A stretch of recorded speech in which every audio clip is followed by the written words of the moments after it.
बिस्मिल्लाहिर्रहमानिर्रहीम अस्सलाम वालेकुम दोस्तों। इंडिया के शोहरा आफाक बैट्समैन और साबिक कप्तान विराट कोहली ने 3 साल बाद अपने कैरियर की 71वीं सेंचुरी बनाई है और फॉर्म में आने के बाद उन्होंने ये पहली सेंचुरी बनाई है 3 साल के बाद।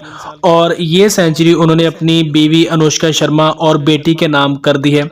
विराट कोहली ने मोहब्बतों भरा पैगाम भी ट्विटर पर शेयर किया और विराट कोहली जाहिर सी बात है कि फॉर्म में वापस आने के बाद उन्होंने सुख का सांस लिया होगा, क्योंकि 3 साल हो चुके हैं विराट कोहली ने कोई भी इंटरनेशनल सेंचुरी नहीं बनाई। विराट कोहली इंडिया के वो बैट्समैन हैं जिन्हें रन मशीन भी कहा जाता है और इंडियन बैटिंग लाइन में रीढ़ की हड्डी की हैसियत भी रखते हैं। विराट कोहली ने ये अपनी जो सेंचुरी की खुशियां हैं वो अपनी फैमिली के साथ शेयर भी की हैं और इसके अलावा उन्होंने रोहित शर्मा जो उनके हमवतन खिलाड़ी हैं उनका रिकॉर्ड भी तोड़ दिया है। विराट कोहली ने 53 गेंदों पर सेंचुरी मुकम्मल की और उसके बाद 61 गेंदों पर 122 रन बनाकर रोहित शर्मा का रिकॉर्ड तोड़ दिया है। इससे पहले रोहित शर्मा ने 118 रन की इनिंग खेली थी और इंडिया की जानिब से किसी भी बैट्समैन का ये सबसे ज्यादा स्कोर था।